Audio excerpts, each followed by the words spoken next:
On this episode of MythBusters, Like that. sparks are flying Totally me. We finally get a reasonable experiment here, and he's like, and trouble's brewing. I would say that the rig is not safe at all. Adam finds out that the falling penny myth can really be a pain in the... oh! We'll see why these guys don't have their own cooking show.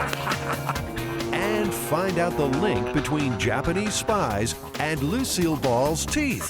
The Morse code, like. Who are the MythBusters? Am I missing an eyebrow?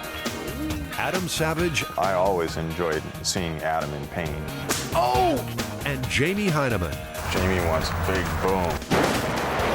More than 30 years special effects experience. Feel kind of sexy.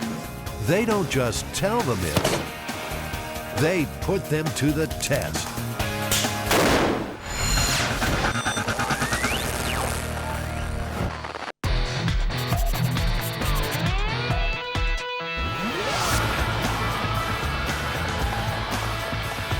This myth originated in the Big Apple, atop an architectural icon, the Empire State Building. The myth is that if you throw a penny off of a building this height, that it'll either get going so fast that it'll embed itself in the concrete at the base of the building, or it'll hit somebody in the head and kill them. Lydia Ruth has worked here for 18 years. She's heard the penny myth many times. I know one gentleman who worked in the lobby, was with the building from late 1930s, right after the building opened, and he had heard it. So I think it's just one of those myths that belongs to the Empire State Building. Tossing a coin off the Empire State is not as easy as it sounds. Tall buildings like this can generate their own unique weather conditions. Some updrafts can reach cyclonic speeds. It's 8 a.m. in the morning and the wind's already starting to pick up. And there's every possibility that if you hurl this thing off the edge of the building, that it'd just blow it back over. When the wind blows against the face of the building, the wind blows up. And you might have heard the story of it raining up or it's snowing up. Well, that actually does happen. It will blow against the side of the building. There's an updraft. So if you throw something off, no matter how far away you throw it, the wind is going to catch it. Of course, there's also the possibility that the story might be true, in which case you risk killing some innocent pedestrian.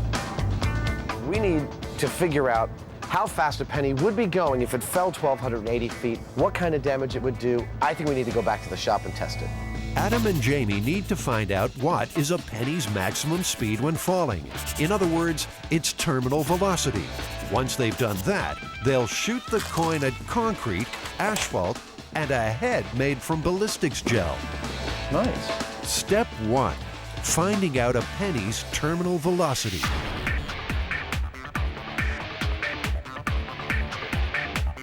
Now, we know a person's terminal velocity is about 120 miles per hour. But is a penny's the same? In his quest to find out, Adam's willing to jump out of a perfectly good plane for the first time. As he plummets, he releases handfuls of pennies.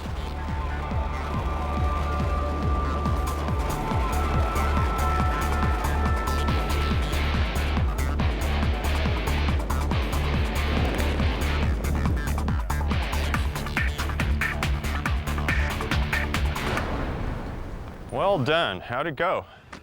That was amazing. I mean, it's unlike anything I've ever tried before. You really should have done it. What'd the pennies do when you let them go? The pennies flew right out of my hands. I opened one hand and then the other, and the pennies just like shot out towards the sky. Out of one hand, they hovered for a second in like the burble above my hand, you know, the air bubble vortex, and other than that, I was traveling way faster than they were. I want to do it again. That was awesome. The guys have seen complex equations that put a penny's top speed at somewhere between 35 and 65 miles per hour. I used to be able to juggle them. But Adam's not taking those figures at face value. He wants to test them in his own penny wind tunnel. At the bottom, wind speed is clocked at 65 miles per hour. Holes in the tube allow the air to dissipate, so the speed at the top drops to 35 miles per hour. If the penny stays in the tube, then the equations are correct. Bingo! Adam's one happy Mythbuster. If only Jamie were as excited. This matches the math, the complex equations that we have showing the velocity. I think we should go for a worst case scenario, like 65 miles an hour. Okay, works for me. This is excited, Jamie? Yeah, this is. We got a world first. It's going out on television that we did the experiment that showed exactly how fast a penny goes. No math, no ideas, no timing off a building. We got it right here in the lab. That's great. Good job. Totally me. We finally get a reasonable experiment here, and he's like, well, that's great. You know, it's like, what are you gonna do? How are you gonna please the guy? I don't consider it an enormous feat to be able to, elevate a penny in a wind chamber. On that note, the Mythbusters go their separate ways. Jamie's looking for a way to fire a penny at 65 miles per hour, while Adam begins work on the dummy head. I decided to use the staple gun because, when we're experimenting with things here in the shop, a lot of times I don't like to go through a whole elaborate process and days of machining something only to find that it was the wrong approach or didn't have the right speed. I like to kind of find something that will allow me to move into it quickly. To make the penny fit in the staple gun, Jamie lops a little off each side.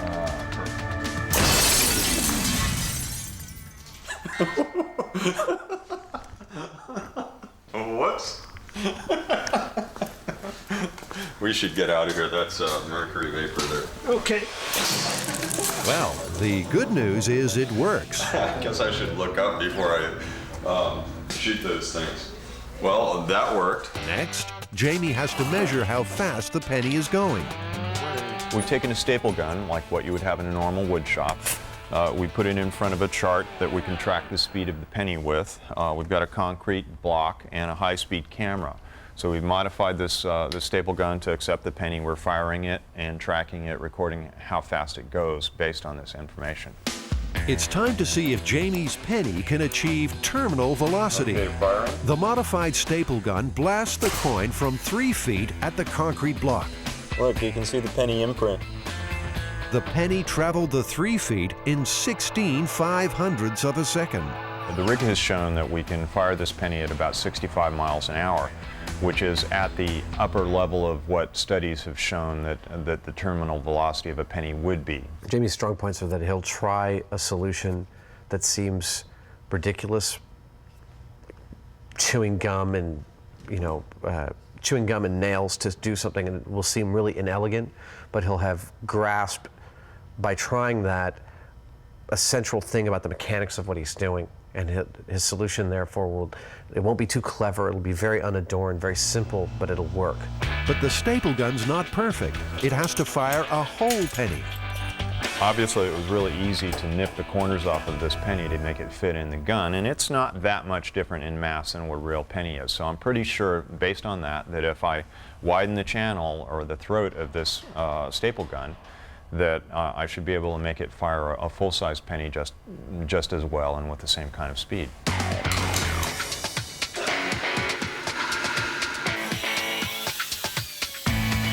Well, it took relatively little work, and this is it's a high-velocity penny shooter.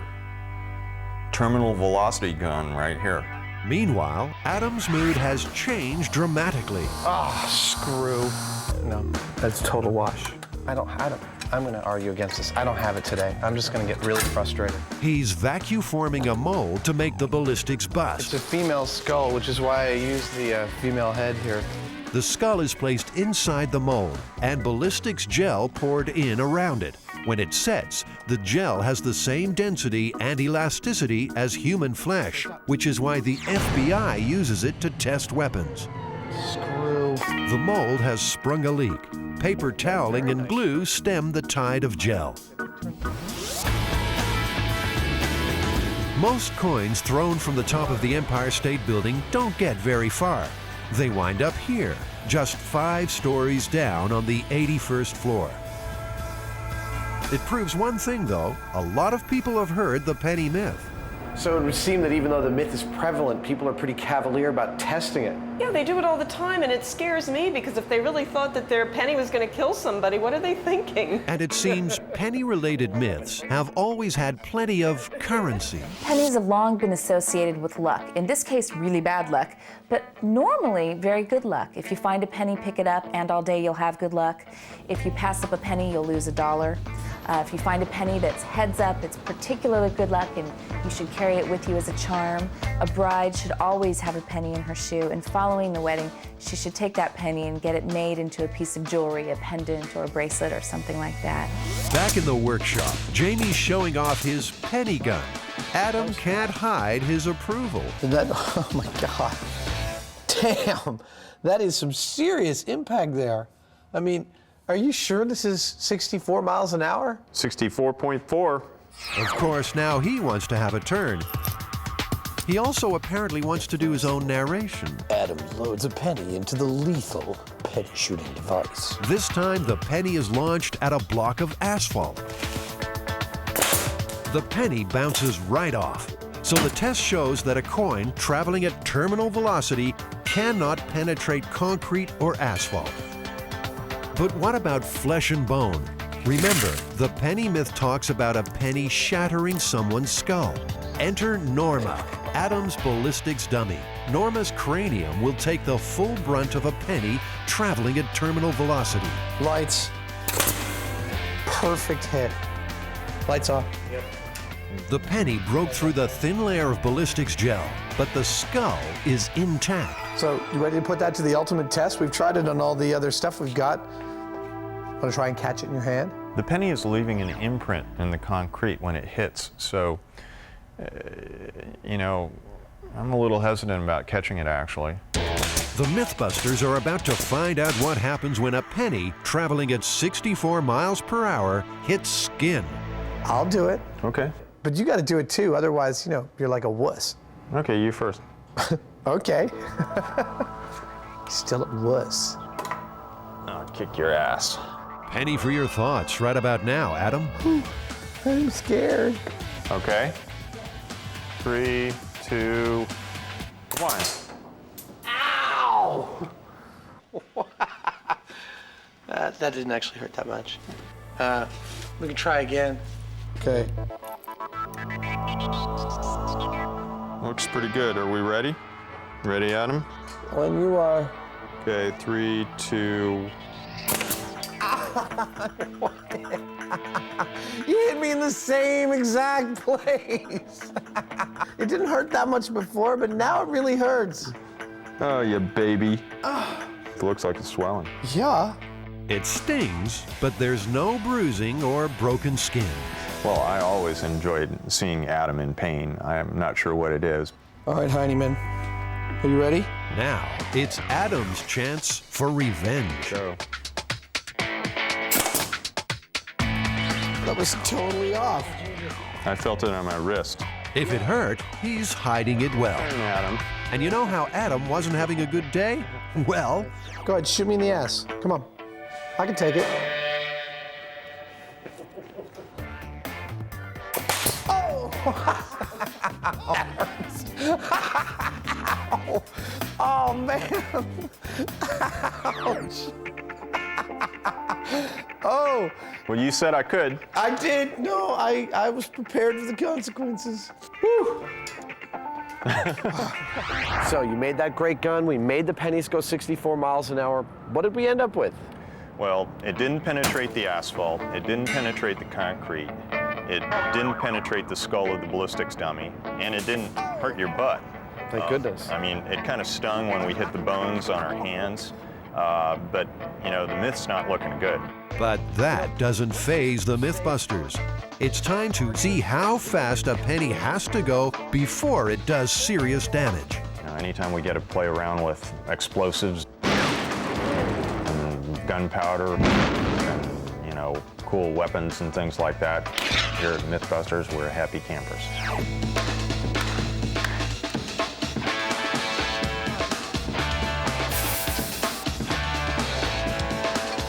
Adam's modifying a high-powered rifle so that it will expend a penny. That's not chambering around, I'm just test firing. The coin will be fired from a special aluminum barrel attached to the rifle like a silencer. The rifle itself will be loaded with a blank round. When it's fired, the expanding gases from the cartridge will explode along the barrel, propelling the coin from the slot with bullet-like speed. It's a bold plan and a potentially deadly one. We're live. Jamie's far from convinced. I would say that the rig is not safe at all. There's a significant chance that there will be an explosion, and either the breech of the rifle will blow out, or what may well be likely is that the whole head of the rifle, the device that Adam has constructed on here, may just shoot off the end of the rifle. Well, Jamie, take cover, because Adam's taking aim. All right. Firing. And 3, 2, 1. Well, that seemed to work like a charm. Look at that imprint. You can clearly see where it hit. The penny is shot from the slot at almost 3 times the speed of sound. The high-speed camera result apparently is 3,000 feet per second. That's like a bullet. That's the speed of a bullet. The coin still did not end up embedded in the block. Where's the penny? This is one penny, however, that has been well and truly spent. The detail on the face of it is flattened. Work like a charm. And Jamie's forced to eat his words. Yeah, congratulations, Adam. Thank you. I wouldn't want to get hit by that thing. 1 penny down. 1 to go. Even at supersonic speed, a penny weighing just 2.5 grams simply doesn't have enough mass to break through concrete or bone. Unlike, say, a real bullet, which in this case is 6.65 millimeters of solid lead. The penny drop myth isn't worth a dime. Oh man. I hate when that happens. Eliminating all the things that are in the penny's way from just reaching the ground, 64 miles an hour just wasn't enough to cause any kind of damage to a person. And then when we made it go almost 3 times the speed of sound, it still wasn't enough to break the bones. Yeah, I mean, the worst thing I can come up with is if you were looking straight up in the sky and you got hit in the eye, it probably wouldn't be very good for you. But even then, I don't know whether it'd take your eye out. I think we busted the heck out of this one. Myth busted. Yeah.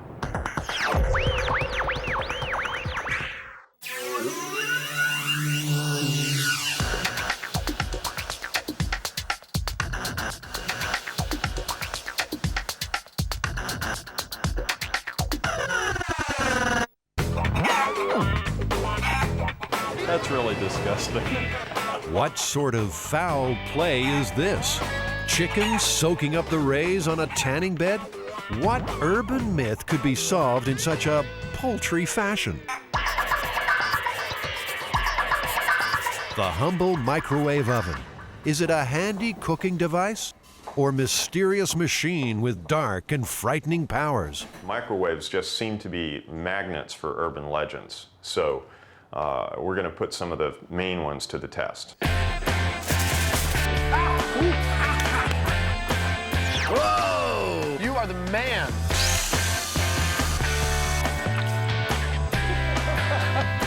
Of all the myths surrounding the microwave oven, none is more famous than the story of the poodle sent for a spin in a microwave to dry its fur.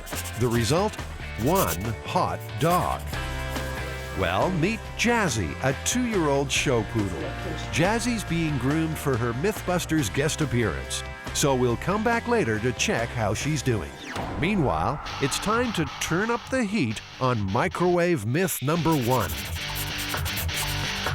30 million Americans tan indoors at salons like this. And in recent years, one microwave myth has caught on and spread like good quality tanning lotion. Have you actually heard the myth of the tanning bed cooking the insides of the bride-to-be? Oh, yes. There's a woman who's getting ready for a special occasion, and she decides she'll look fabulous in her dress if she's very tan. So she goes to a tanning salon, and she's very annoyed that they have this half-hour daily limit on tanning. So she goes there, and then she goes to several other places and basically is tanning for hours a day.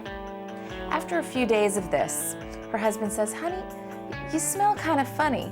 So she showers, you still smell kind of funny. So she goes to the doctor, and the doctor does numerous tests, upon which he finds that she's microwaved her internal organs and only has 2 weeks to live. Rick Mattoon is director of the National Tanning Training Institute. How many different versions of the story have you heard over the years? We have a tendency of getting a different version about every month for about the past 4 years that I've been involved in the indoor tanning industry. Do you keep an archive of all the stories that you've gotten? I do, and it's very interesting. It's picked up typically anywhere, or it grows anywhere from the local level to a national level. And bottom line is, it always has a tendency to go back to the microwaving theory or story. Can a tanning bed act like a microwave oven? Will overexposure result in a baked bladder as well as a golden glow? How are Adam and Jamie going to test this myth? The simplest way would be to strip off and submit to the simulated sunlight. But they don't look like the tanning types. No, I think it's really quite obvious that I don't tan. Not at all. Just why I've got to wear these glasses in the sun. So that explains why these chickens have been plucked from the local deli. They'll give the birds 4 straight sessions on the bed and see whether or not the result is lunch. This is right up there with one of the weirder things that we've had to do. Trying to put a dead chicken in a tanning booth? Hello?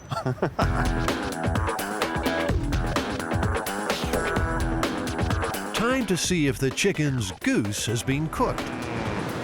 So how many sessions did these go through? 4 sessions, a total of 48 minutes on the tanning lights. So if I'd been in here, I'd be pretty badly burned by now. You would have a severe sunburn at this point. But would your gizzards be goners? Not at all. Pink and perfect. Not cooked on the inside at all. Basically, there's no difference between overstaying your welcome on a tanning bed and spending too long in the sun. Now, this story has been told and retold so many times, it's a very popular narrative. Indeed, it was published in at least 2 Dear Abby columns, so it's got a lot of veracity. A lot of people believe it. Also, the industry magazine, Tanning Trends, had to publish an article telling people that it's not true, don't worry about it, but clearly the narrative is still out there. Do tanning beds put out microwaves? They put out nothing of the sort. They put out light waves, and that's all there is to it. Besides, for the myth to work, microwaves would have to cook from the inside out, and that's easily tested. Simply throw a roast in a microwave for 20 minutes and carve. Look at that. I mean, it's totally cold on the inside. It's not heating from the inside out. It's definitely heating from the outside in. Yeah. The myth is totally busted. Apart from testing these microwave myths, Jamie also wants to build the microwave oven from hell. Let's take a moment to find out how microwaves actually work.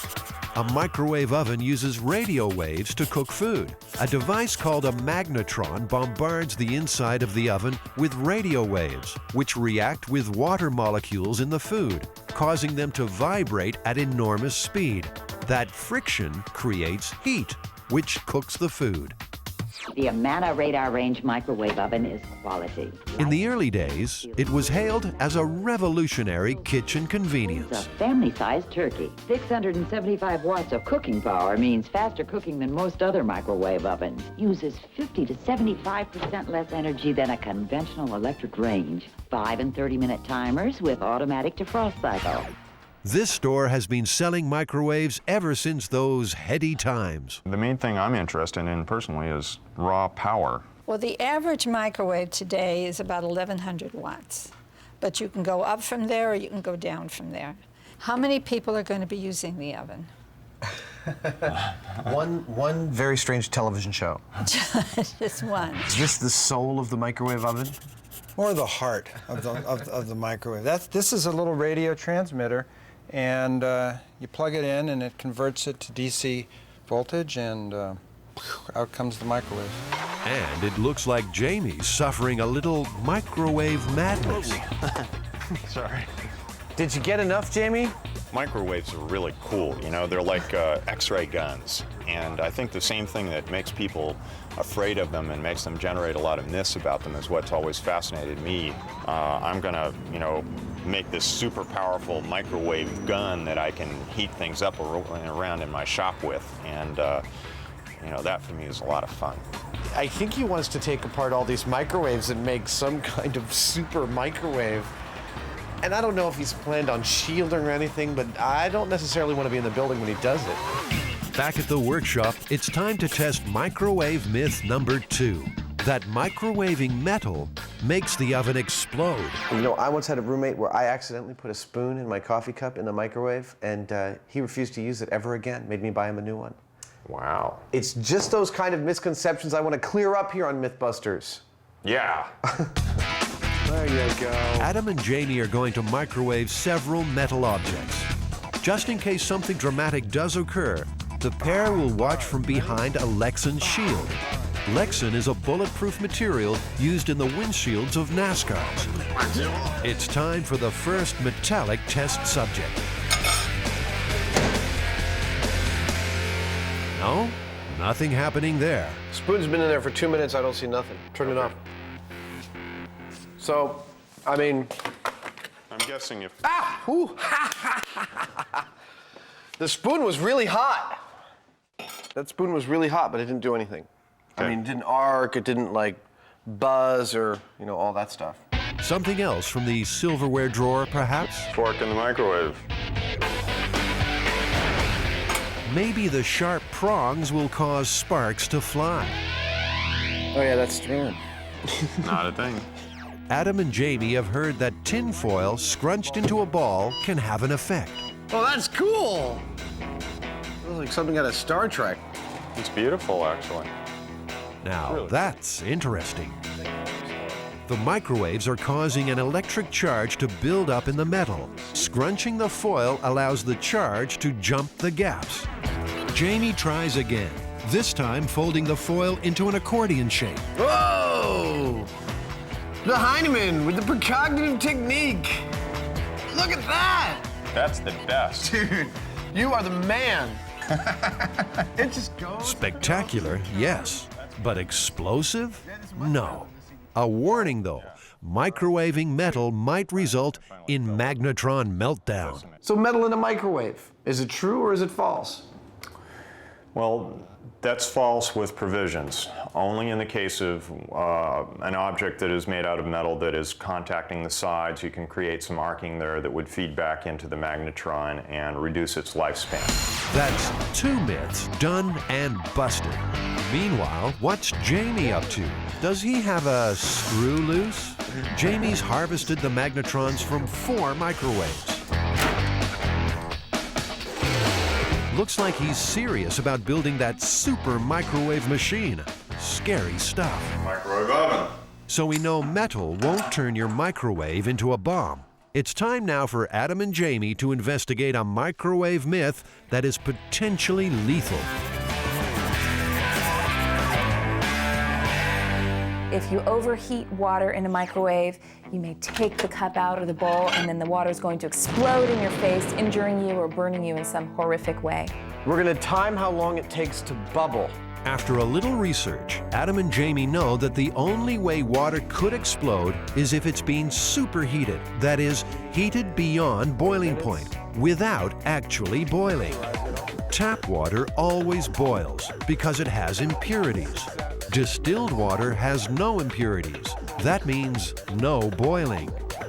Yeah, the smaller experiments, you know, they look a lot simpler because they're tabletop, you know, we have small amount of variables, and really invariably they turn out to be the most complex and difficult ones to get a real result from. They put 2 cups of water in the microwave, 1 distilled, 1 tap. When the tap water boils, they'll know that the distilled water has become superheated. Just dropping in a sugar cube should make the boiling process happen instantly and violently.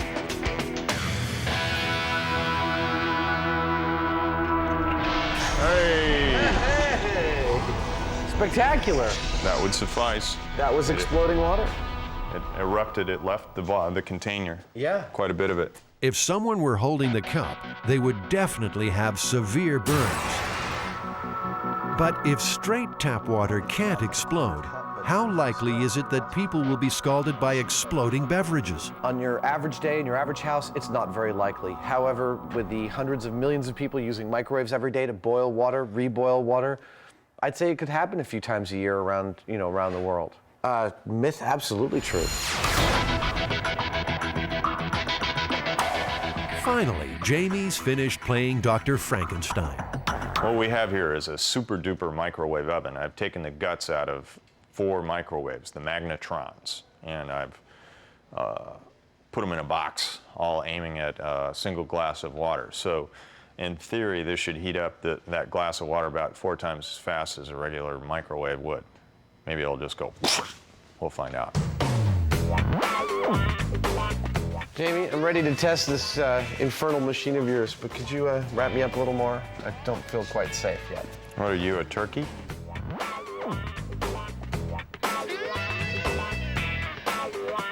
I wouldn't say Jamie's an evil genius.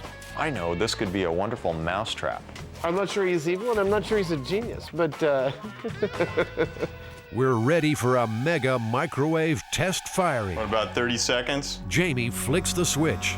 The room's filled with an angry buzz. How come my watch has stopped? I'm gonna give it. What on earth is happening behind those metal walls? let's put the temperature probe in.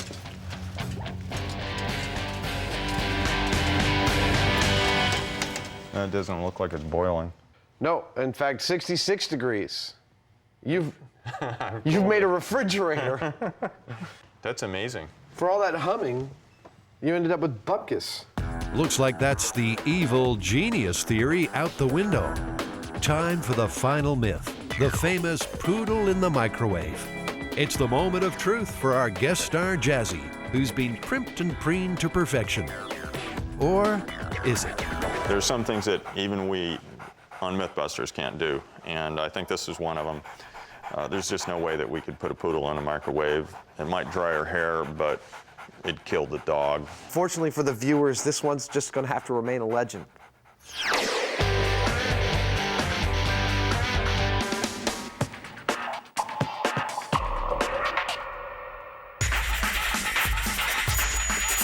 The story that we're looking at is from 1942. One of the most bizarre urban myths of all comes from wartime USA and involves America's queen of comedy, Lucille Ball. I had some dental work to be done. You know, they put in temporary fillings.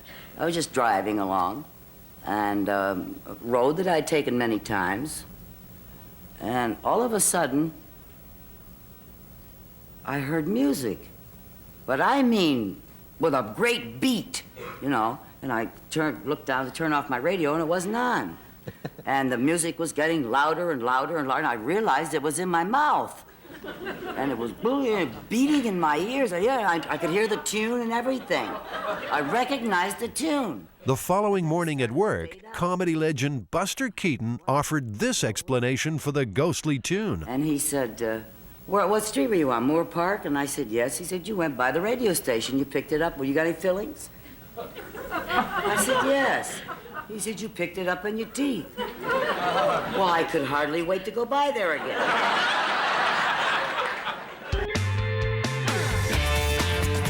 Here's a challenge Adam and Jamie can really get their teeth into. Is it possible to receive radio transmissions through the fillings in your mouth? We need to get a skull. 2 of the skull's teeth will be given different fillings. One gold, the other amalgam. Also, obviously have to have some sort of a radio transmitter. That transmitter will pump radio frequencies into the air around the teeth. A voltmeter will monitor any change in electrical activity across the fillings. Well, let's do it. Okay.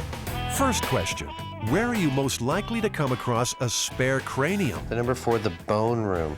The number 4, UCSF School of Anatomy. The number 4, UCSF Dental School. I'm looking for a human skull. Do you guys have any skulls? A rental? Yes. Finding a skull is hard enough. Finding one complete with fillings, well, that's another matter. One with fillings. Would any of them happen to have fillings in them? So you don't have any with fillings right now? There's a dental chair. Eventually, Adam tracks down a skull. It's his father's. Well, his father owns it, that is. Next step, a little dental work. Hi, doctor. That's a grody-looking skull. Okay. That of a real dead person? Yes. You bet. not got much teeth left. He has trouble eating his steak these days.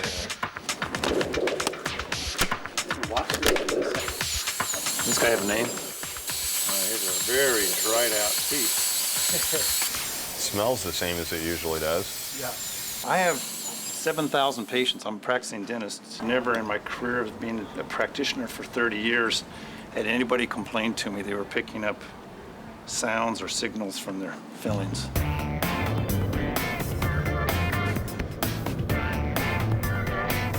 Lucy, even in her later years, she was always at the dentist. She was always having some kind of dental work. I don't think she was blessed with great teeth. If anyone should know about the state of Lucille Ball's teeth, it's Jim Brochu. He was her close friend, unofficial biographer, and one of the last people to see Lucy alive. I spent every day with Lucy from, I would think, the middle of April of 1988 until the next year, April of 1989, when she died. And her name is Lucille Ball. Come on! And although the star mightn't have had great teeth, Jim's positive she was always of sound mind. Lucy had no kind of psychosis. She didn't hear voices. She didn't put her faith in the supernatural. Okay, Kay, don't be ridiculous. Well, you just met me. Hey, listen, a chowhound doesn't have to wait for dinner to be hungry, you know. Phase 2, Adam's on the trail of a radio transmitter. A little bit of equipment, and I was wondering if you had them. Now, this has to be easier than getting hold of a skull, right? 2-channel oscilloscope, like a sweep generator, with an oscillator Wrong. and an amplifier. Seems these radio guys just aren't operating on Adam's wavelength. He had no idea what a sweep generator even was. This one had you kind of stressed out, didn't you? Yeah, this one was a real bear, actually. It turns out that it's very difficult, number one, to get the equipment to generate a very powerful AM frequency, because that's been cracked down a lot, pirate radio stations and such. Like all great stories, the Lucy legend has plenty of details that lend it credence. Then there was the radio station, which is a 50,000 watt radio station that we understand now that there was some kind of clay in the ground that aided the transmission, that amplified the 50,000 watt transmission. So I associate that radio station as where she heard the music coming from that night as she passed by.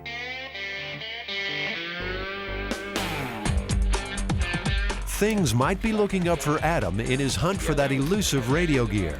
The Foothill Swap Meet is a Bay Area institution.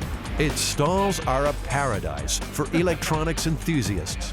If he can't find what he needs here, he never will. Back at the workshop, this brass screen will shield the skull from outside interference during the tests. The Faraday cage is, it's like a ground. It eliminates any radio waves from getting to the testing equipment, which makes our test, makes us know that our test is happening in a, experimentally clean space. Of course, it works better if you can get into it.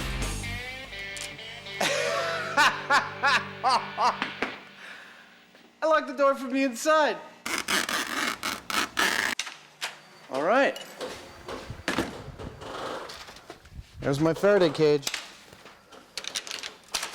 Let's see. No signal on the cell phone. No signal at all. One theory is that if Lucy's fillings were made from different metals, then they might just have acted as what's known as a point contact diode. Point contact diode is the basis of the earliest radio crystal sets. In fact, in World War II, soldiers in foxholes built what's called a foxhole radio, which we have a crude model of here, in which our point contact diode is simply a razor blade and a pencil lead. Two different metals combining to capture a radio frequency. I hear a buzz. A pencil and a razor blade and some coiled, some common household objects. It seems unlikely that we could actually hear a radio signal from that, but we can. Yeah, well, right now we're hearing a buzz. Yeah, We're pulling something out of the air. Did Lucille Ball's fillings fleetingly become a primitive radio, picking up a signal and broadcasting it into her head? Tune and everything. I recognized the tune. One tooth already has an amalgam filling. We need another metal. And Adam and Jamie are going for gold. That is real gold foil.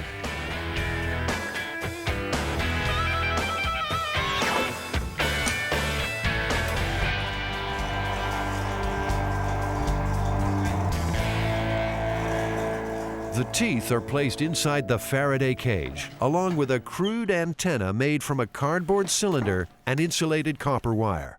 2 probes placed on the fillings will register any change in voltage. So we're going to inject some modulated AM radio signal and see what the teeth generate on this voltmeter. Okay. Frank Hausman has more than 20 years' experience in electronics and computer network engineering. He's agreed to become an honorary MythBuster now, as I sweep just for one day. the RF field in that chamber, there's no change in the teeth. Several radio frequencies are channeled into the Faraday cage, but the voltmeter doesn't flicker. So if the teeth were acting as a diode, which is one of the theories about how they might pick up radio, we would see a change in voltage, but we didn't. So, in this test, the fillings did not become a simple radio receiver. But even if Lucy's did, does it automatically follow that she'd have been able to hear the signal? Could our nerves transmit the frequency to the brain? Time to get wired for sound. You should theoretically hear an audio tone. Just like that. All in the name of science. All right, I'm ready to take the juice. Are you ready? It's going to you. You can, you've got 0.4 millivolt. I get it. Are you on there? Uh-huh. Do you feel anything? Okay. Take one off. Okay. Well, I'm going to turn it up to 300 millivolts. This is about the highest voltage I'm comfortable putting out into your head. Of course, you say that. I'm just going to ask you to bump it up one more. No, I don't feel anything. I've just run it across several combinations of all my fillings. But what if you had metal somewhere else in your head? In 1981, the Veterans Medical Center in Miami reported a remarkable case. A Vietnam veteran claimed he was picking up radio through shrapnel embedded in his skull. He started to hear music, and then he became very frightened, very scared. He thought that he may be going psychotic, being delusional. The man was successfully treated for post-traumatic stress disorder, but still, the band played on.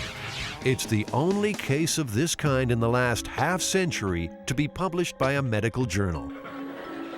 For Lucille Ball, the radio filling story didn't end when the music stopped.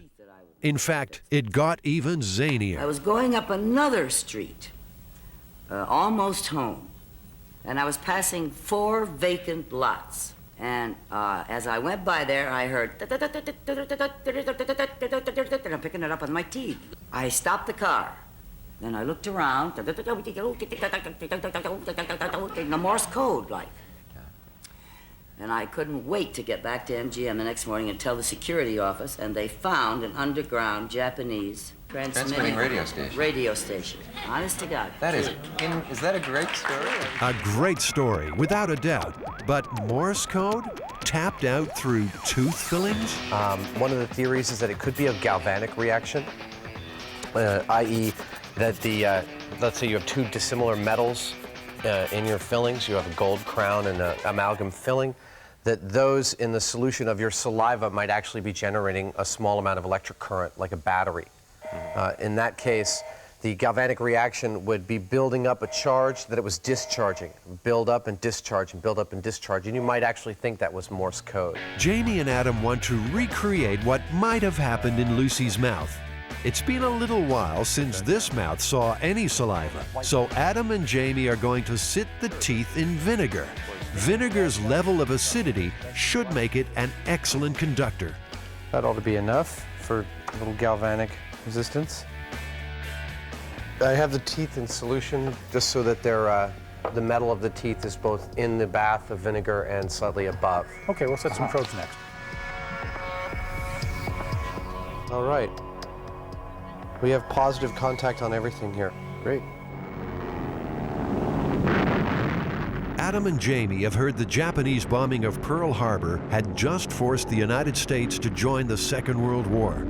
It was after they had taken the Japanese out of California and unfortunately put them in the camps. With people fearing a full-scale Japanese invasion, panic and paranoia raged. Professor Rusty Capps was with the FBI. He now lectures on Japanese espionage during World War II. There were all kinds of rumors after the attack on Pearl Harbor. There was one I'm aware of a Japanese submarine that fired, and I think the number is 20 or less than 20 rounds into a petroleum tank farm. There were also instances of Japanese trying to bomb America with high-altitude balloons that were going to drop incinerators. You didn't know how to reconcile this fear. So then suddenly you have Lucy, of all people. Hey, what am I going to get, a kiss or a quart of milk? If these incompetent Japanese people couldn't even get one over on Lucy, how could they hope to win out over our American military? So it's really a comforting tale for people of that time period. It's saying, well, they couldn't possibly win. All in all, I'm quite pleased. Okay. To test for a galvanic reaction, the probes are once again placed on the fillings. But now we're seeing 7 millivolts. Okay, let's see. And if you lift the probe off, lifting, it should go to 0. And there it is. The fillings, reacting with the acid in the vinegar, are generating their own tiny current. This voltage would probably be similar to what would be if someone had a meal and their pH of their mouth was around this vinegar, around 4.5, 5. Right. That's right. This might exist in their mouth. That's right. Was Lucy's spy message nothing more sinister than a reaction between her fillings and her saliva? So it's possible someone could mistake that voltage discharge, if they had a nerve close to a filling, for something like Morse code. That discharge would be an oscillation and they would feel it. And it wouldn't be pleasant, actually. A galvanic reaction can only occur in new fillings before the metal starts to corrode. Lucy's fillings were only a week old when the Morse code began to transmit. It would be more helpful if she actually knew Morse code and was able to translate the message. In 1994, 5 years after her death, Lucille Ball's FBI file was released to the public. All 142 pages refer to her involvement in the Communist Party. There's no mention of her role in foiling a Japanese spy network. If it had been true, I can think of no reason why it wouldn't have been widely published. The FBI, you have to remember, like all law enforcement and counterintelligence services, has one basic rule. If it ain't on paper, it didn't happen. And one of the things that she's thinking about, I'm sure, as she comes forward is, well, how about my career?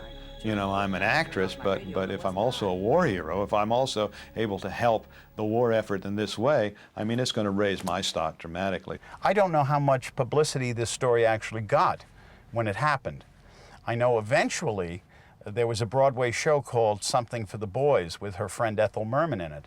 And that one part of Lucy's story about picking up the radio signals in her fillings was translated to this musical. I don't think Lucy had a reason to make up a story. I mean, she had a very rich, full life, full of wonderful stories that, you know, she wouldn't have to make one up about herself. Adam, is the myth true or false? I think definitively we've shown that 2 different types of fillings do not act as a rudimentary radio crystal, and that there is some potential voltage or battery action occurring if you've eaten a lot of acidic food and you do have different types of metals in your mouth. It's busted. Okay, we'll call it busted. All right.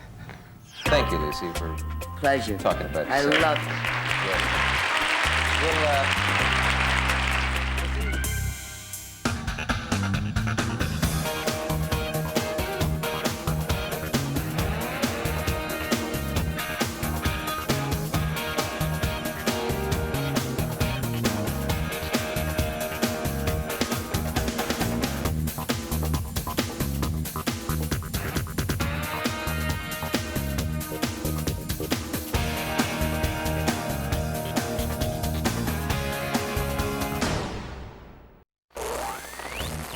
On this episode of MythBusters, Adam and Jamie are all smiles as they tackle a myth that's massive. That's just about the funniest thing I've ever seen. They're getting ready to unleash the biggest boom in MythBusters history. Now he's off the ground. Did a World War II airman survive a fall from 20,000 feet because an explosion on the ground cushioned his landing? Jamie wants big boom. Then Cary, Grant, and Tori turn the spotlight on the lights on or off myth as they find out how to leave you with a lighter electricity bill. A little sugar in the coffee this morning? Who are the MythBusters? Adam Savage. Ants are all over my head, man. And Jamie Heineman. Gets me all worked up just looking at it. Between them, more than 30 years special effects experience. That was heavy. Joining them, Grant Imahara. Go get him, boy. Tori Belleci. Somebody order some exploding pants. And Carrie Byron. Oh, God. They don't just tell the myths, they put them to the test.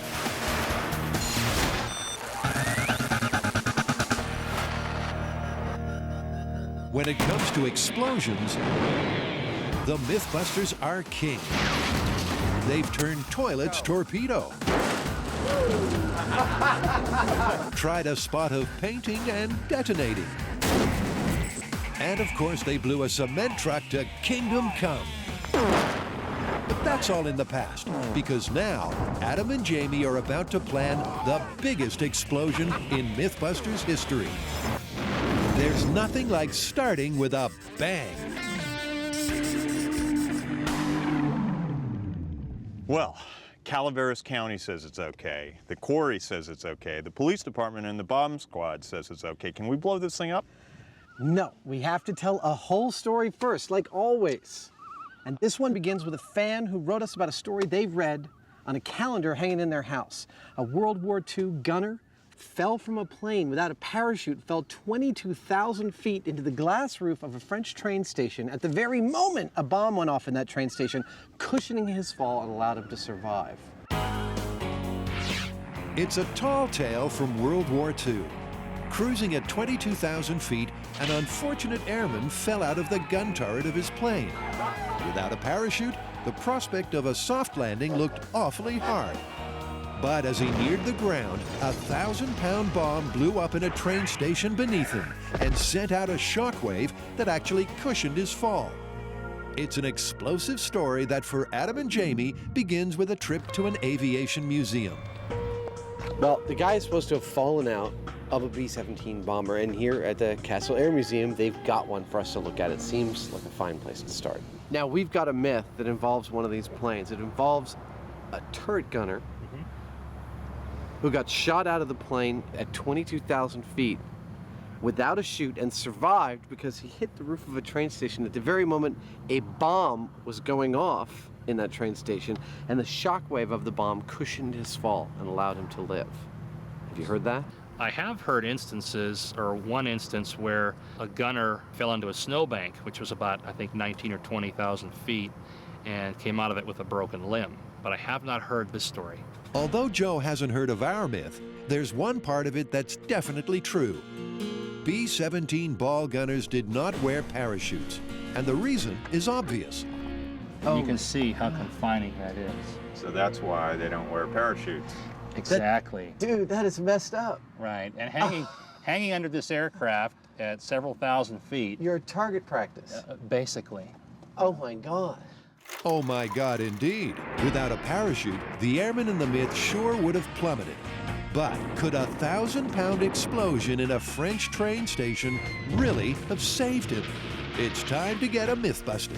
But back at the shop, Adam's already having doubts. I am starting to get worried about this one. 22,000-foot fall is shaping up to be like the biggest myth we have ever done. Yeah, we really, really need to be prepared for this. So we need your guys' help. We want to focus on the large-scale experiment, and we want you guys to do the bench tests for us, the small-scale experiments. Aye, aye, Captain. What you need? Well, I want you to start with car airbags. It seems to me the best potential analog test bed. They're easy to get, easy to set off, and they might really be able to demonstrate that an explosion can cause deceleration in something heading towards it. It's going to be fun. So to blast off with this myth, Carrie and Tori are going to find out if a falling lead weight can be slowed down by an explosive charge from a car airbag. I've set up a drop rig. Basically, it's just a quick release and a pull string. And here I have a lead weight with my G-Shock stickers on it that go up to 100 Gs. And I'm going to do a quick test just to see how violent a fall this is going to be. This is how it works. We have a little glass tube inside here, and inside that is another little glass tube filled with a red dye. This is basically calibrated so that once the shock watch sticker reaches a certain deceleration, the tube inside will break and turn the outside tube red. So if you get a red mark, then you know that it's reached, 100 Gs, 50 Gs, 75 Gs. That's the theory, but before using any explosives, Carrie must first calibrate the shock watches, and a simple drop test should do just that. 3, 2, 1. Let's see what we got. So it looked like it broke 2 of them. Only 2? Yeah. Wow. So it's between 75 and 100 Gs. So without the bang, both the 50 and 75 G watches triggered. That means that now the question is, will an airbag explosive decelerate the ball so much that these shock stickers stay intact? So now that I've got my ball all redressed with new shock watch stickers, the next step is to drop the lead weight directly onto just the pyrotechnic, no enclosure. We want to see what kind of deceleration you can get from just the blast. To find out, Tori first removes the airbag bag from the pyrotechnic charge. Hey, there's a penny in here. What? I guess they put that in there for good luck. And once that's done, our dynamic duo put it inside a miniature house to represent the train station of the myth. We've taken the pyrotechnic out of the airbag rig. We've placed it inside of this little Benjamin Franklin house, and hopefully Tori's timing will be impeccable. He will set off the pyrotechnic at the exact same time that we pull the string, and everything will work out beautifully, and the whole myth will be proof of concept right here. You know there'll be trouble when it all sounds so easy. How are we gonna time this? I'm just gonna watch the ball fall, and at the point where I think I should ignite the airbag, that's when I'm gonna do it. I mean, for this to even remotely work, it's all about the timing, so that's why I'm doing it by eye. It's very crucial that I do it by eye. With a plan as concrete as that, what could possibly go wrong? Ready? In 3, 2, Oh, what the heck is that? and now it's too sensitive. You went 3 and you followed. No, it Saboteur. It seems like Carrie has dropped the ball. Let's try that again. In 3, 2, 1. There was a delayed reaction there. But this time, it was Tori who balls things up. In 3, 2, 1. Take 3 doesn't go much better. In 3, 2, 1. Oh, it might be a dud, huh? And after the 4th dropout, it's looking like the team need a plan B.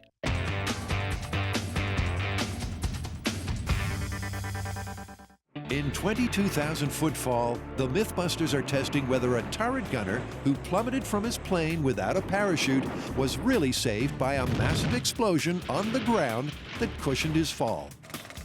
To put this to the test, Carrie and Tori have been trying to see if a small explosive can decelerate a falling lead ball. But it's not exactly gone to plan. And in the meantime, Adam and Jamie need to get on with the big-scale plans. Well, the small-scale experiment is underway. Next, we have to tackle the big scale. Yeah, we've got a lot ahead of us. We've got to do the train station, the bomb. We've got to replicate our airman and his 22,000-foot fall. Where do you want to start? There's such a shopping list for this myth that the boys don't know where to begin. They need a plane to bail out of, an airman to plummet without a parachute, a train station for him to fall into, and a huge bomb to blow up. Let's start with the station. Our airman fell into a French train station with a glass roof. And those aren't that common in California, so we have to build our own. The goal is to use a bunch of steel and 2-foot by 2-foot panes of glass. And I've designed something that's got some arches. It feels kind of like the right thing. And it should give us a a good idea of whether the explosion or the glass or maybe even the steel structure actually broke his fall. Adam may have designed it, but it's Jamie and Jess that get to build it.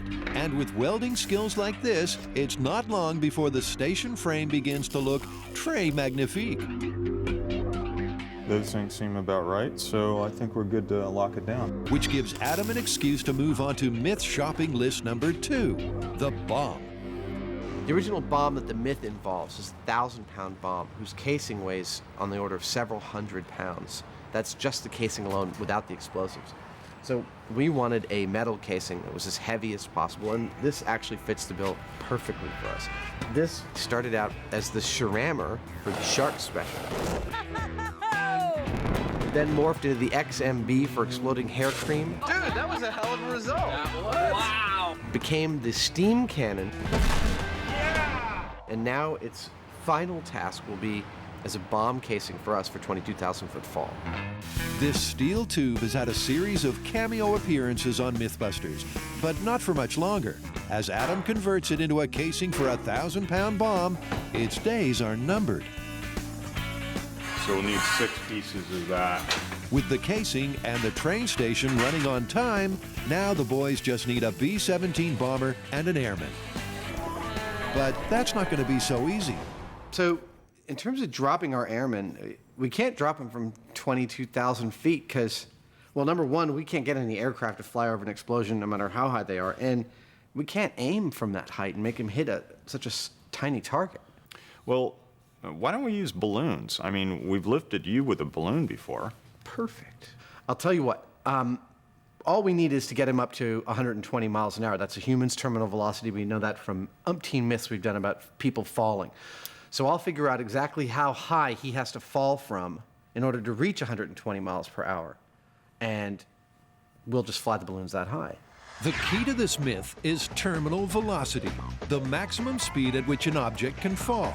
It's reached when gravity is matched by the force of wind resistance, which for humans works out at around 120 miles an hour. So all Adam has to do is work out the minimum drop height required to reach that magic number. Basically, he's got to fall for 5.5 seconds to reach 120 miles per hour. And that puts him at 487 feet in the air. That's totally doable. Yeah, all things considered, it's the cheapest, it's the most practical way to go, and I can't see anything better. Yeah. So let's do it. All right. So that's the plan. Instead of a B-17 bomber at 22,000 feet, they'll drop Buster from some weather balloons at 500 feet. Just enough for him to reach terminal velocity as he lands in the exploding train station. And when it comes to working with weather balloons, Adam is the expert bar none. After all, in only the 3rd episode of MythBusters, it was our very own Mr. Savage who sailed to new heights in a lawn chair, complete with beer in hand. Cheers. Now, these are meant to normally be filled to between 6 and 8 feet, but they have a bursting diameter of 23 feet. I'm actually going to go somewhere in between, filling them to probably about 10 or 12 feet, which means hopefully it'll take maybe 10 to raise our hero and all of his commensurate equipment above our glass roof. So with the balloons checked off, Adam and Jamie have almost all they need to put this myth to the test. The only thing missing is the results from Tori and Carrie's small-scale experiment. And back at M7, it seems that everything is finally ready to see if a small explosion can decelerate a falling lead ball. And Tori's about to add the finishing touch. What I have here is a piece of 16th-inch glass, and since the myth talks about the man falling through a glass roof, we thought, why don't we use a piece of glass? So what we're going to do is we're going to lay this on top of the explosion, drop the ball into this, and see if, this breaks the fall. With the glass roof in place, it's the perfect small-scale representation of the myth. But will the ball, playing the role of the airman, slow down at all? If I can time it right, hopefully, when the ball just touches the glass, I'll set off the airbag and break the fall of the ball. Well, Carrie, considering we're going to be blowing up a sheet of glass, it's probably a good idea if we give ourselves a little bit of protection. In 3, 2, 1.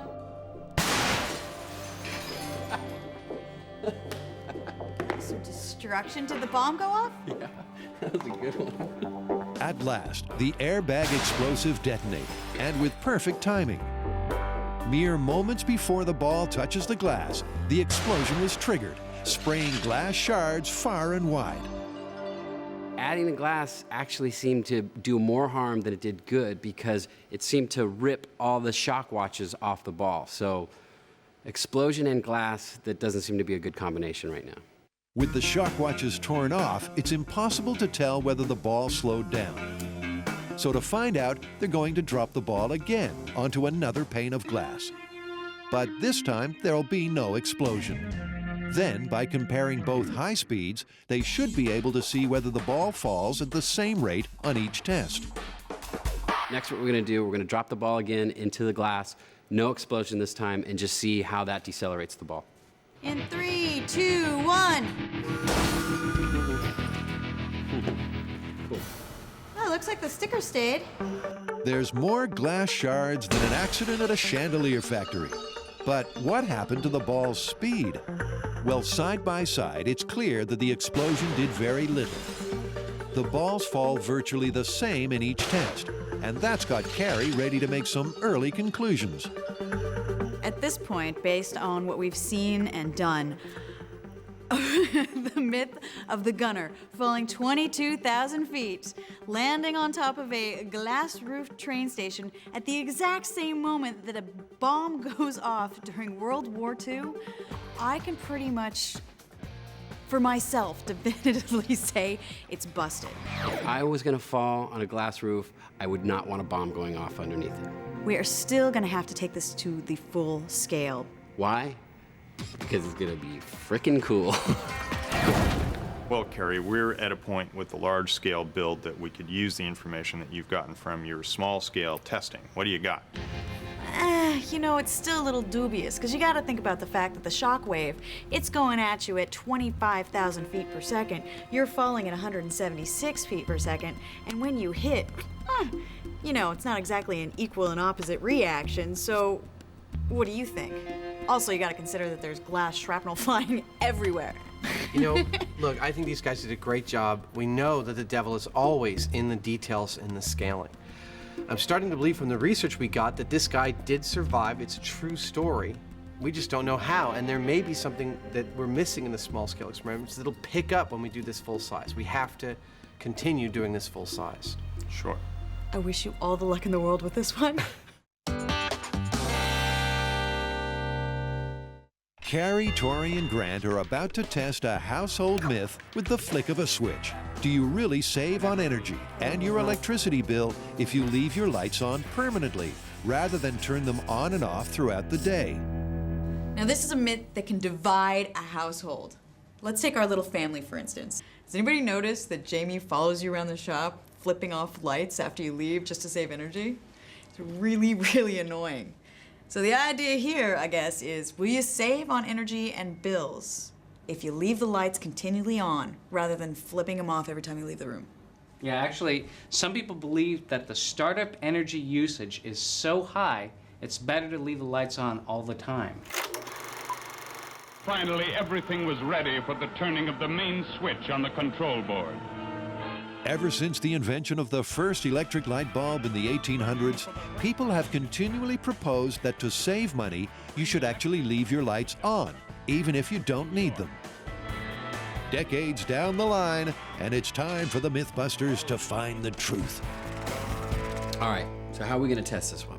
I think we should measure the amount of energy consumed when you turn the light on, start up, and compare that to the amount of energy consumed over a period of time. So I call that steady state. Yeah, that's cool. That way we can figure out if Jamie's actually saving any money flipping on and off the lights. Yeah.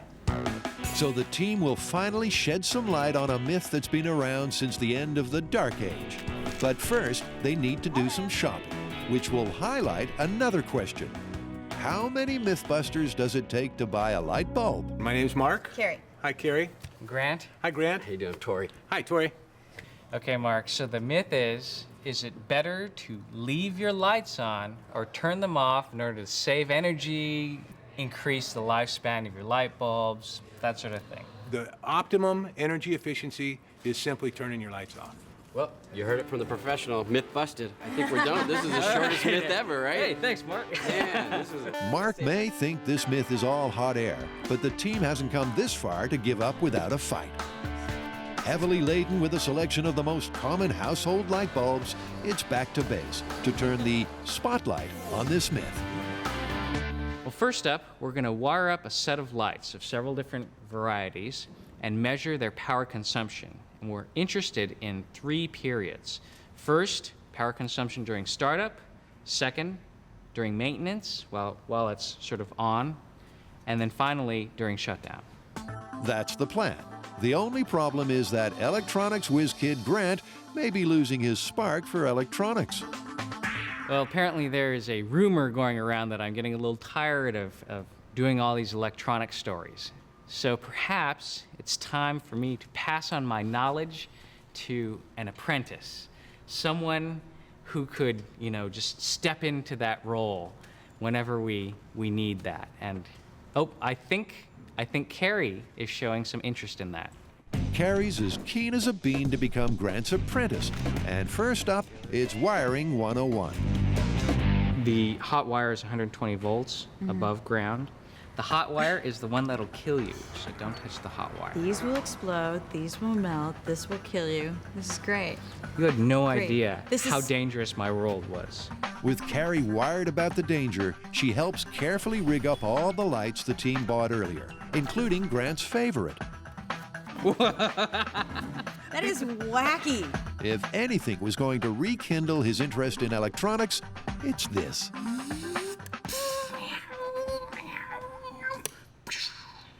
Little sugar in the coffee this morning? I just love electronics. In 22,000-foot fall, Adam and Jamie are having a blast. Can the shockwave from a massive bomb cushion the fall of a plummeting person? To detonate an answer, they've come to a quarry in Southern California. But it's only just dawned on them that there's an awful lot to do. Well, we've got to build our train station out here, pretty much right where I'm standing. Then we've got to lay out all the rigging hardware and launch hardware for the helium balloon and the drop rig. Then we've got to meet with our bomb techs and pretty much, hopefully, if everything gets done correctly, fill the balloons with helium, get the dummy up in the air, get in place, and blow this thing to smithereens. Blow this thing to smithereens, and how? In the original myth, an airman fell 22,000 feet into an exploding train station and survived. But to test this, the MythBusters have made some alterations. They're replacing the plane with some helium balloons, the airman with Buster, and the 22,000 feet with 500. Buster will fall down a guide wire into the train station just as a 1,000-pound bomb goes ballistic. That's a bomb. The bomb casing's good to go, but they won't put the explosives in until everything else is ready. Starting with the replica French train station. There we go. Here's another one.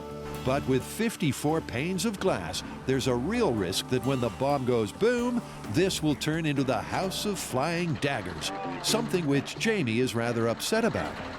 The only bad thing about this is it actually is quite nice. It's, we got the little kind of radiating spines, and it's pretty, but it's going to go away pretty soon. While Jamie's feeling sad about the train station's imminent demise, Buster is feeling overjoyed because he's had a last-minute reprieve. So Buster is not our test dummy on this one.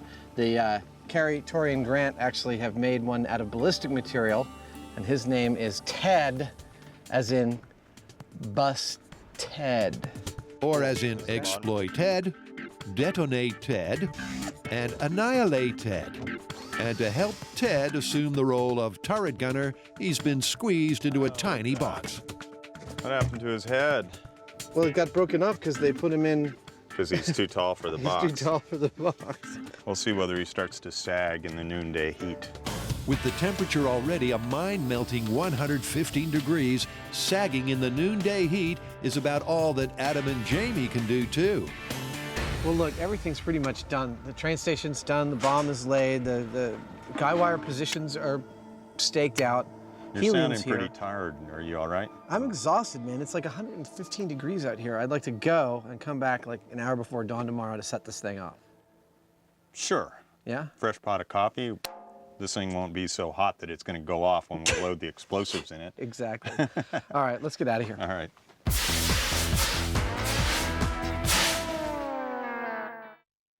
Carrie, Grant, and Tori are turning the spotlight on a myth that's divided households for decades.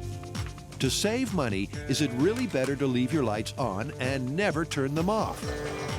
The theory is that the energy required on startup is so great that it's better to turn your lights on once and then leave them on forever.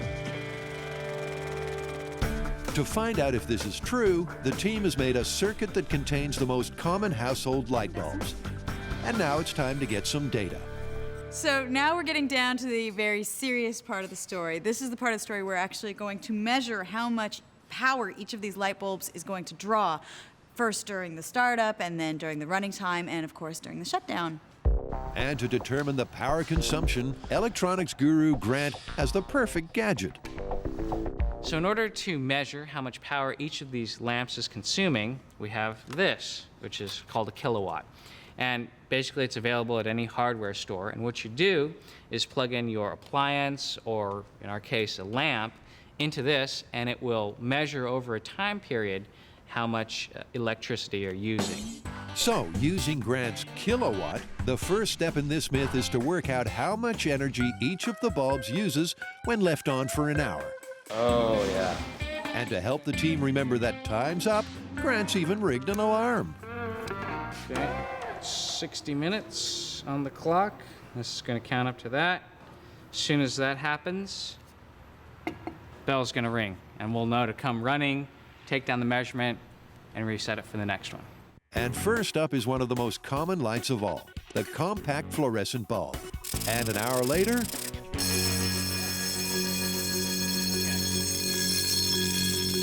well, the alarm works, but how did the bulb do? 0.1 kilowatt hour. Yeah, you can. This one's 0.1 kilowatt hour. Sorry, 0.01 kilowatt hour. Okay. So in terms of data, it's one bulb down, 5 to go. Okay, so next one, halogen light. Here we go. 60 minutes. Go! Okay, see you guys in an hour. All right. The next 5 tests pass by at light speed as the team puts incandescent bulbs, fluorescent tubes, LEDs, halogens, and metal halides to the test. And after an enlightening afternoon, they have all the data they could ever need. So, great. Over the course of an hour, all 6 bulbs were surprisingly efficient. So if the startup energy surge is as high as the myth says, then it may well be better to leave your lights on permanently. But before testing that, Grant has a burning childhood ambition that he wants to fulfill. And he's very excited. Here at the Livermore Fire Department, they have a light bulb that's been burning for 105 years. I really want to see this.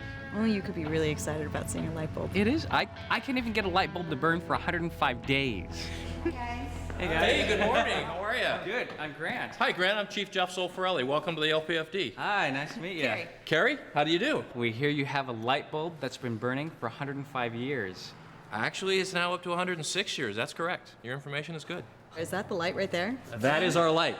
There she hangs as she is. Ah, cool. Okay. The light has a webcam and it has a gadget. The light has a webcam. So Yes, it does. That's how you know that it never goes off. It's got its own dedicated camera. And that's how she's been for about the last 105, 106 years. Cool. Yeah, It's amazing. 106 years, and it's still bright as a button. And Grant has spotted why. Look how big the filament is. I mean, even from down here, I can see how massive it is. This is what they call a carbon filament. And the newer ones we have are the more exotic metals. Some of them are titanium. So it's much thinner, and it puts out a lot more light, burns a lot hotter. This doesn't burn as hot. With memories to savor for a lifetime, Grant and Carrie head back to the shop to take this myth to its nail-biting conclusion that could leave you with a lighter electricity bill. Adam and Jamie have built a replica train station and bomb casing as they prepare to take the plunge on the myth of the 22,000-foot fall. Supposedly, a World War II airman fell from his plane but was miraculously saved when an explosion on the ground cushioned his fall. To put this to the test, the MythBusters have replaced the plane with some helium balloons and the airman with ballistics gel Ted. And the bomb countdown is not far away. It's pre-dawn. It's now time to fill all of our balloons with enough buoyancy to lift our airmen to 500 feet. And we're out here as early as we could possibly be to try and beat both the heat and the wind. It picks up pretty early. And actually, also for the bomb techs, we're trying to beat the humidity. We want to do this when it's still pretty humid so we reduce the chance of fire. And if the pressure in the balloons isn't enough to keep Adam and Jamie on their toes, retired FBI agent Frank Doyle has arrived with some news to make the atmosphere even more tense. Hey, good morning, guys. Morning. Hey, Frank. Hey, Frank. How's it going, Phil? If you have any influence with the weatherman, now's a good time to make the telephone call because see all of our clouds and overcast up there? That's not good for explosions because that cloud cover will keep our pressures and our noise down so that everything will bounce up, come back down, and go out. And I hope there's no neighborhood windows nearby. This much explosives won't just blow a hole right through the cloud cover. It doesn't work that way. You've been watching too much television. While TV addict Jamie waits on the weather, Frank and colleague Phil get on with loading up alarmingly large amounts of explosives. A 1,000-pound GP bomb has a little bit over 500 pounds of HE in it, high explosive, and the rest is the metal of the steel case. So that's what we have gone to great lengths to duplicate here in creating an authentic situation for our myth. 500 pounds of high explosives should ensure authenticity. But how will this train station detonation compare to previous MythBusters mayhem? Of course, we've done a very large 3,500-pound safe. Wow, that worked beautifully. Now with the cement truck, we used a different kind of explosive. It had a slower detonating velocity as compared to this explosive. This explosive is about 3 times faster. If the train station torpedo is faster than this, then what can we expect? I think this is going to be the biggest one. So, stand by for the biggest explosion in MythBusters history. And with the balloons all inflated, it's time for Airman Ted to rise to the occasion. Ted, you ready? 500-foot drop, and history is yours. To get things airborne, the boys have rigged a clever pulley system that should allow them to precisely control the ascent of the balloons and Airman Ted. At least, that's the theory. Everybody on the winches! You're about to start to get a little tension. 3, 2, 1. Ho! Heads up! Houston, we have a problem. I lost it. The cord tethering Ted suddenly snapped, which means the balloons are up, but our airman is still grounded. Watch out for the cable. That one's gone. And then things take a turn for the worse when some of the balloons start to burst. And as Adam's about to learn, that is very bad news indeed. Are you guys totally slack? Yeah. That's it. We're officially screwed. We lost our buoyancy. With 3 balloons down, there's just not enough helium to get Ted up. And what's more, the fire team says it's now too hot to safely detonate the bomb. So for today, the show's over. Understandably, the boys are feeling a little deflated. Murphy is in full force here today. And now it's too late, because not only did we have some setbacks, but those setbacks pushed us past the window that we had to set this thing off. Ted's not holding up very well either. That's another whole can of worms. So I think we're going to have to come up with a dynamic solution in the next 15 minutes so that he doesn't just turn into a puddle with grass embedded in it by tomorrow morning. It's savable. The structure is still here. The balloons, the bulk of the balloons are still here. The dummy's still here. The rigging's still here. I think we're good, but we've just got to wait until the fire danger is a little lower. So, with the provision of a makeshift bed for Airman Ted, it's time to sleep on this myth until the early hours of tomorrow. Let's go rest up. Carrie, Grant, and Tori are testing a myth that came to light with the genesis of the common light bulb. Do you save on energy and money by leaving your lights on to avoid the power surge that flicking the switch generates? Well, Carrie, at least, is not convinced. Well, I always switch off the lights because it just seems pretty intuitive to me that you turn off the lights, you're gonna save energy and save your light bulb. Other members of my household, they have much more important things to think about. To answer this important question once and for all, the team are halfway through their experiment. They found out how much energy 6 types of light bulb use when they're on, and now they need to see how this compares to the energy surge that happens on startup. And for this test, Grant unveils gadget number 2. This is an inductive current loop, and what you do is pass your wire through here, and as the current flows through here, it actually induces a voltage. This line is going to go to a computer-based digital sampling oscilloscope. So in that millisecond range, that really quick turn on, I'll be able to capture that and measure exactly how much current is going through that wire. With Grant's electrical mastermind firing on all cylinders, Carrie once again turns apprentice. Soon you'll be able to do this blindfolded. Open your mind to your feelings. Feel the wire. I have no idea what that's from. Yeah. When the test finally gets underway, it doesn't take long for a pattern to start to emerge. So the interesting thing, after a couple different trials, we've caught there's always a big spike on startup as the filament warms up, which is to be expected, but it's not very long, and actually it gets to steady state very quickly. But I think we're probably going to have to hold our judgment till we see some of the other ones. So it's coming to light that the energy surge used on startup is not very big at all.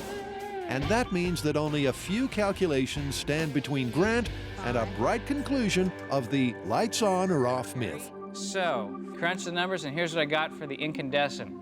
Total power used during startup is 21,522 watt seconds. Total power for 1 second is 59,519 watt seconds. And that makes our break-even time 0.36 seconds. Okay, so from that, I guess that means I'm leaving the room to go make a cup of coffee. It's only worth it for me, economically, to keep the light on if I come back in 1/3 of a second. Yeah, that's pretty quick. That'd be a really quick brew coffee. Okay, so in this instance, I am turning the lights off when I leave the room. Yes. A quick brew indeed. For the incandescent bulb, the startup surge is so small that you will always save money if you turn it off when it's not needed. Stand by for the next. Grant keeps plugging away and soon has the results for the other 5 bulbs, and they all conform to this pattern. Okay, I got the compact fluorescent figures. 0.015 seconds. Faster than you can blink your eye. Halogen, 0.51 seconds.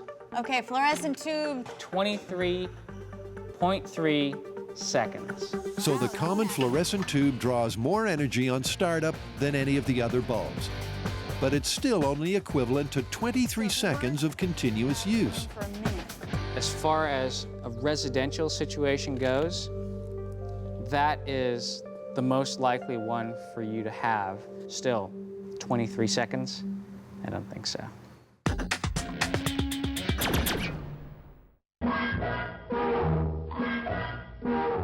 we'd like to cast a little more light on the subject. After much research, we've been unable to find another man like our hero, who is the chef's delight. He won't blow a fuse no matter what you set before him. Carrie, Grant, and Tori are trying to digest that the cost of switching on a fluorescent tube is equivalent to just 23 seconds of continuous light, at a meager 0.36 of a second for a common incandescent bulb. Modern replica? Which means it's looking like it's always best to turn your lights off when you don't need them. So far, this myth is looking really easily busted to me. I mean, I don't think that there's any way you're gonna save money by leaving the lights on all the time. I mean, unless you have a room filled with fluorescents and you only plan on being out of the room for 30 seconds. Yeah, but I think that's only half the story. I think our fans are probably wondering, as I am, how this affects the longevity of the bulbs. So you want to test to see if the number of times you turn the light bulb on and off has an effect on the lifetime of the bulb. In a final test, specimen bulbs are lighted and allowed to burn out. So the final test, before reaching a bright conclusion, is to see whether the money you save turning your lights on and off more regularly means that you spend your savings replacing your bulbs more often. Well, it's not just energy consumption that figures into whether it's better to leave the lights on or turn them off. It's also longevity of the lamps. So what I've set up is a little timer plus a relay. What I'm going to do is take this group of lamps and turn them all on and off at some predetermined time interval. So why don't we just put this on a 2-minute cycle? So that's the plan. Grant's rigged the lights up to a timer, and they're going to turn them on and off every 2 minutes to see how long before the bulbs break. And 6 weeks later, the results are in. Okay, so we've been running our longevity test with a 2-minute on-off cycle for over a month now, and the only bulb that is not burnt out is the LED. So how does this test compare to, say, the average stress and usage that you put on a light bulb in a normal household? Right, because I mean, these lights have been turned on and off over 10,000 times in a month. Yeah, actually, that corresponds to over 5 years worth of stress turning it on and off in a regular household. And given that when you turn on an incandescent light bulb, it uses the same amount of power as 0.36 seconds of continuous use and doesn't really take that much wear and tear, Jamie might be right. You're supposed to flip off the lights when you leave the room. Yeah, I have a feeling this one's busted. Yeah, I think it's definitely busted. Jamie's always right.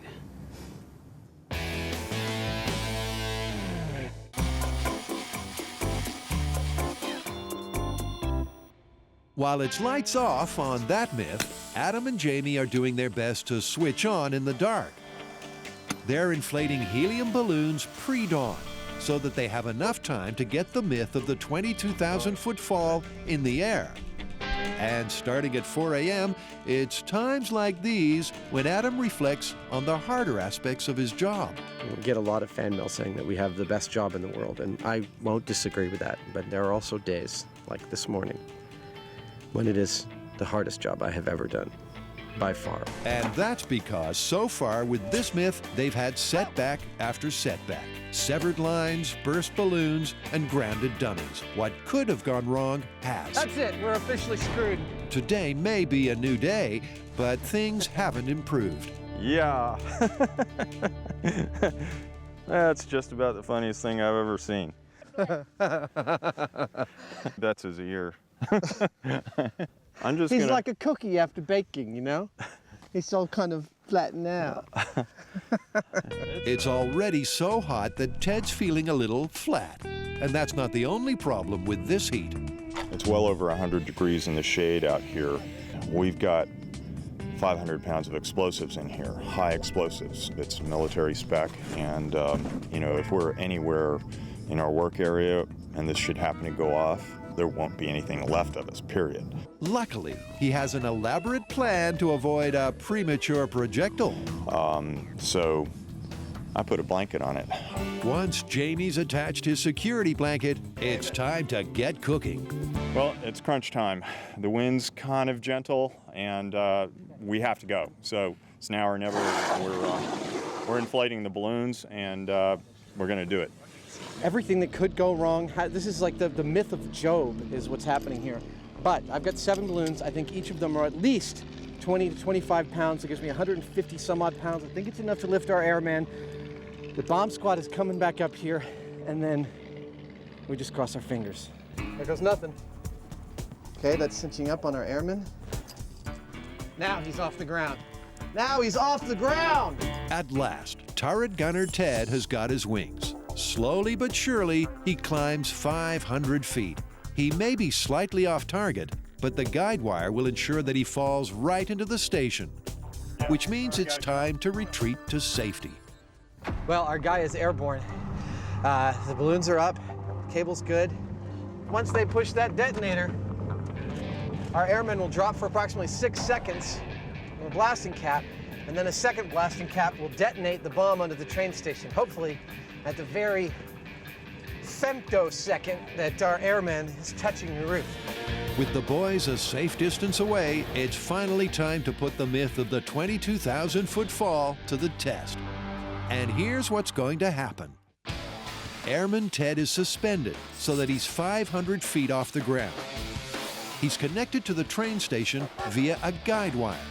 On Adam's cue, the balloons will be cut and Ted will fall. 6 seconds later, the 1,000-pound bomb will boom. Will Ted survive? Everybody, say it with me. Jamie wants big boom. 5, 4, 3, 2, 1. He's falling. He's falling. He's going towards it. He's going towards it. No.